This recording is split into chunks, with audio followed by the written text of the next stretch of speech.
Bismillahirrahmanirrahim. Assalamualaikum warahmatullahi wabarakatuh. Alhamdulillahirrabbilalamin. Wassalatu wassalamu ala asyrofil mursalin wa ala alihi wa ashabi ajmain, amma ba'du. Kembali dalam Bincang Ramadan Labda.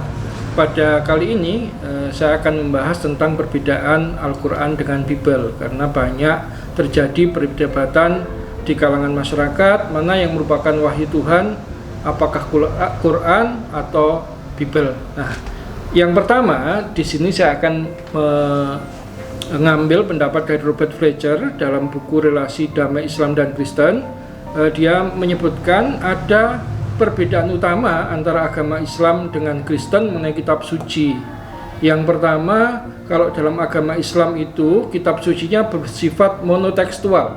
Jadi sumbernya itu hanya satu, yaitu Al-Quran, yang merupakan wahyu Allah kepada Nabi Muhammad. Sedangkan Alkitab atau bahasa Inggrisnya Bible berasal dari kata bibliotika dalam bahasa Yunaninya, yang artinya perpustakaan. Mengapa disebut perpustakaan? Karena sumber-sumber penyusunan teks Bible itu berasal dari banyak orang. Karena Bible Perjanjian Lama misalkan itu berisi tentang hukum, kemudian puisi, nasihat, dan manuskrip keagamaan orang-orang Yahudi yang disusun oleh banyak orang. Kemudian Perjanjian Baru juga seperti itu. Perjanjian Baru itu memuat kisah-kisah para rasul pada era awal abad gereja, kemudian surat menyurat antara Paulus dengan para pemuka agama Kristen, dan juga kisah ramalan tentang hari kiamat yang itu ditulis oleh banyak orang. Karena surat-surat Paulus yang tersebar itu dikumpulkan, kemudian dikodifikasi oleh banyak orang. Sehingga perbedaan yang utama, kata Robert Fletcher, kalau Islam itu kitab sucinya bersifat monotekstual, sedangkan Kristen itu multitekstual karena bersumber dari tulisan banyak orang. Kemudian yang kedua, yang menjadi tokoh sentral di dalam kitab suci. Tokoh sentral dalam kitab suci dalam Islam itu Nabi Muhammad, karena hanya beliau yang menerima wahyu dari Allah melalui malaikat Jibril.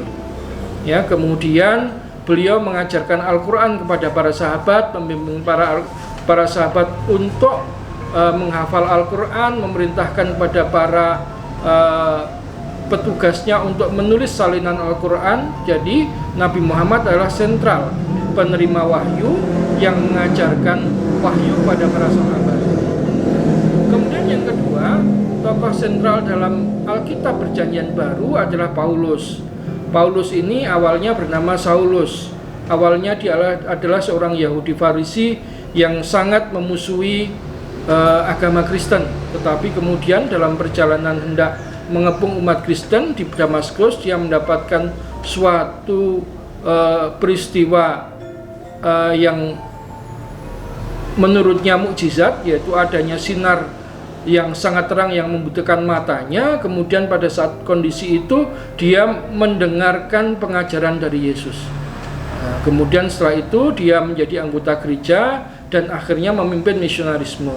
Nah, nanti dalam menjalankan misionarismenya, Paulus banyak berkirim surat kepada para pemuka agama Kristen, dan itu menjadi batang tubuh utama dari Perjanjian Baru. Jadi itu bedanya. Kalau dalam Islam tokoh utama, tokoh sentral dalam pewahyuan adalah Nabi Muhammad. Kemudian kalau dalam Kristen, tokoh sentral dalam penulisan Alkitab adalah Paulus. Kemudian yang selanjutnya masalah kodifikasi dan transmisi. Nah, kalau di dalam Al-Quran, ya, proses transmisi itu adalah bagaimana Allah mewahyukan Al-Quran kepada Nabi Muhammad melalui malaikat Jibril.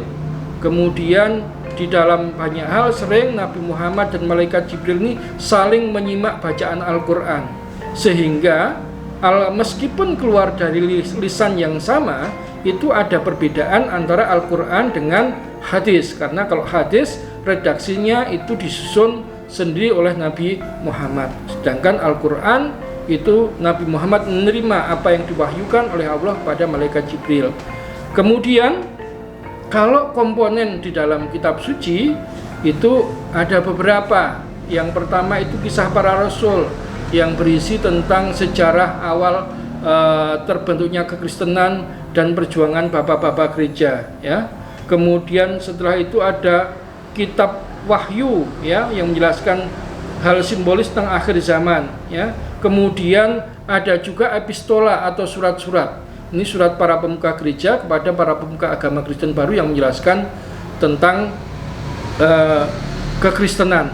Nah, kodifikasinya itu kalau Al-Quran itu selesai pada masa Khalifah Utsman bin Affan. Ketika Rasul wafat, banyak penghafal Al-Quran yang meninggal. Akhirnya mulai zaman Khalifah Abu Bakar As-Siddiq mulai dilakukan kodifikasi Al-Quran dengan mengumpulkan sahabat-sahabat besar yang hafal Al-Quran, yang mempunyai manuskrip teks Al-Quran. Kemudian itu dimusyawarahkan bersama, didiskusikan, akhirnya ketemu teks baku yang disebut Mushaf Utsmani. Jadi selesai pada kekhalifahan Utsman bin Affan atau sekitar 20 tahun setelah meninggalnya Nabi Muhammad. Nah, kalau Bible, ya, karena dia berisi surat-surat yang terpisah, ya, kepada para pemuka agama, maka kemudian orang yang pertama kali mengumpulkan naskah-naskah teks Bible itu adalah Justinus Martyr. Justinus Martyr ini hidup antara tahun 100 sampai 165 Masehi. Jadi setelah Paulus, kemudian dikumpulkanlah surat-surat yang terpisah itu, dikodifikasi, sehingga kodifikasi dari Justinus Martyr inilah yang pertama kali disebut sebagai perjanjian baru, meskipun belum merupakan perjanjian edisi resmi, karena kemudian pihak gereja terus-menerus melakukan pencarian teks, kemudian memverifikasi data, dan akhirnya nanti berakhir pada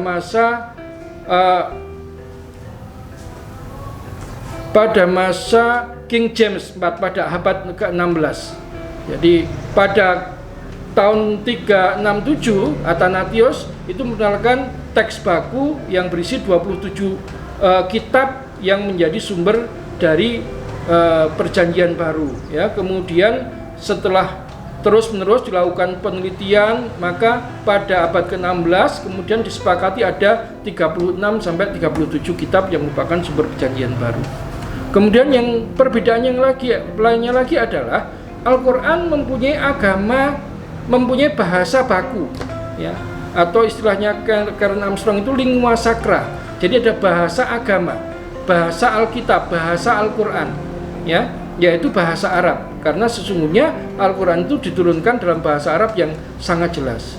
Nah, menarik pendapat Syed Naqib Al-Atas, bukan sembarang bahasa Arab, karena kemudian setelah turunnya Al-Quran dan berkembangnya Islam, memang bahasa Arab itu mengalami perubahan yang luar biasa, karena kemudian ada konsep-konsep dasar kemanusiaan yang menjadi konsep baku dalam Al-Quran.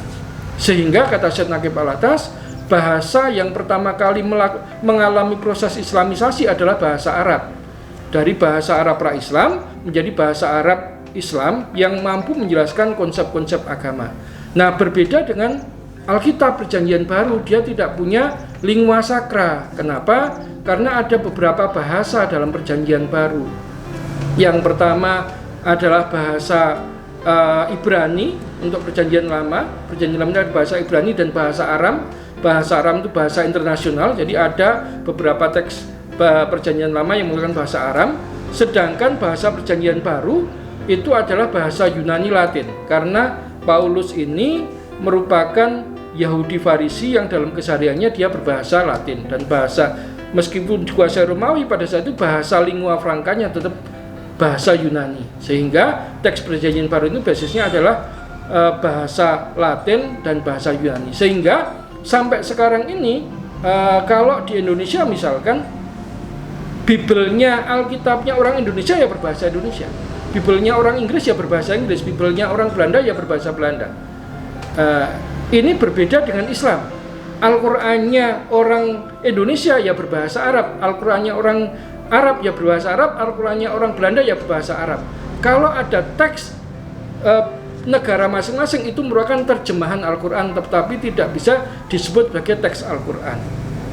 Kemudian dari uraian yang tadi, maka kita dapat menyimpulkan bahwa memang ada perbedaan mendasar ya antara konsep wahyu dalam Islam dengan dalam kekristenan. Dalam Islam, wahyu itu jelas, yaitu kalamullah yang diturunkan oleh Nabi Muhammad melalui malaikat Jibril. Penyusunan surah ayatnya juga atas bimbingan malaikat Jibril, sehingga merupakan sudah baku mana yang Al-Quran, mana yang Al-Hadis itu berbeda. Sedangkan Alkitab, karena dia dikumpulkan dari teks yang berserakan di banyak pihak, pertama kali Justinus Martyr, dan teks itu merupakan surat menyurat dari ditulis orang banyak, maka kemudian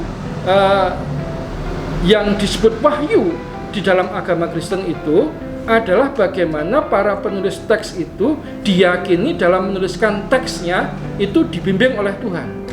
Tetapi bagaimana cara Tuhan membimbing itu ada beberapa pendapat.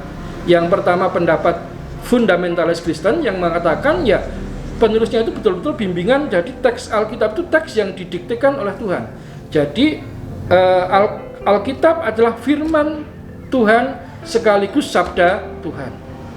Ada juga kelompok evangelis meskipun dalam menulis wahyu itu dibimbing oleh Tuhan gitu ya, tetapi manusia penulisnya punya keterbatasan entah kata ataupun yang lainnya, sehingga di sini perlu tafsir yang lebih lanjut. Kenapa? Karena meskipun firman Tuhan yang sempurna tetapi penulisnya mengalami keterbatasan. Ada satu lagi varian yang lainnya, itu varian liberal.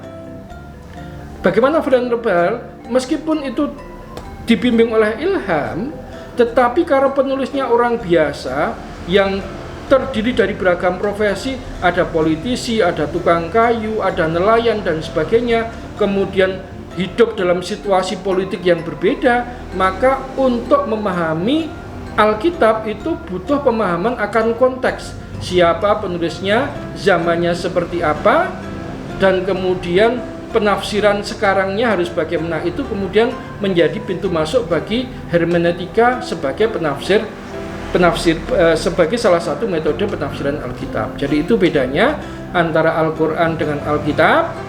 Kalau Al-Quran punya metode untuk menjelaskannya sendiri, entah melalui penjelasan oleh sunnah Rasul, melalui tafsir ataupun melalui takwil. Itu mungkin yang bisa saya sampaikan mengenai perbedaan Al-Quran dan Alkitab. Jadi kalau berkaca dari itu sebagai penutup, kalau di dalam internal umat Islam mengatakan bahwa kitab suci terdahulu itu sudah mengalami perubahan dengan melihat definisi wahyu yang memang ada dalam agama lain, itu ya sah, pendapatnya berarti benar. Tetapi bagi internal agama lain itu mengatakan justru ya memang wahyu itu seperti itu. Maka mereka beranggapan bahwa memang wahyu itu adalah bahasa Tuhan yang melalui ungkapan seorang manusia. Jadi itu yang bisa saya sampaikan. Akhirul kalam, Assalamualaikum warahmatullahi wabarakatuh.